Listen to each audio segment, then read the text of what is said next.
I'm gonna guess the answer is because we're both wrestlers, but how did you guys meet? We did well. So because we're both wrestlers, but we actually met on Bumble, a dating app. I was in Hershey, Pennsylvania for a dental school conference, and he came on Bumble, but it just didn't look like him because he had his hair back and like normal clothes on. And anytime I've ever seen him in a wrestling ring, he's like soaking wet, his hair's dripping wet, he has no clothes on. Per wrestling, right?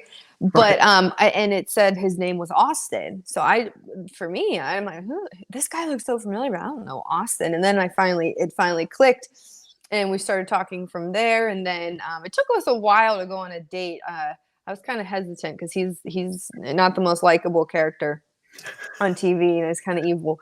But it was after New Japan, when he got home from New Japan, when he won the Ring of Honor title, I think for the third time. We went on a date, and it was ever since then. Now I live in Orlando with him. Wow, where was he living at the time? So he lived in Eastern Pennsylvania. I always say it wrong. Lancaster. Oh yeah. Right. Okay. People at PA will tell you that you just said it wrong, I'm sure. I know. I get yelled at all the time for it. And I was in Pittsburgh, so it was still like 3 or 4 hours apart. And then he got signed, and he was going to have to move to Orlando, but I still had a year of dental school left in Pittsburgh. So we were long distance for a good year and a half, I would say. And then once I graduated dental school, I knew that I was going to be moving to Orlando. So that's where I job searched. Well, my girlfriend and I were long distance for almost a year. Yeah. You guys did it for a year and a half. What was the secret to actually being able to make it work?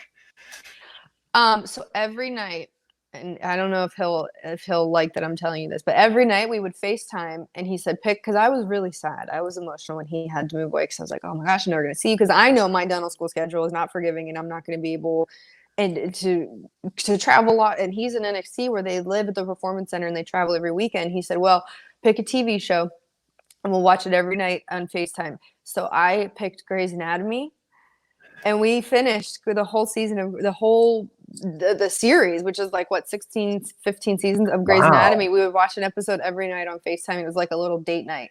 And then, of course, anytime he was able to, he would fly up to Pittsburgh, even if it was just for the day. Fly in the morning, fly home that night, or fly the next morning. So it's just being and you just have to be very understanding of each other's schedules and the situation, and each other's stresses. Like, my dental school stresses are different than his Performance Center stresses, but they're still equally impactful on our lives. I love hearing, though, that, like, I think the biggest thing that we did was we were intentional. It was like everything that we did was intentional. And that's what your FaceTime dates sound like. It's like, okay, this is going to be a thing that no matter what's happening, we have to do this. Yeah. It was something you always look forward to oh my gosh, I have all this studying to do. I'm in the anatomy lab, I'm in the clinic, but it's something to always look forward to every night. Would you say that he's even busier? I guess now is not a good example with everything going on in the world, but with the level that he's at in NXT and everything going on with Undisputed Era, is he busier than ever?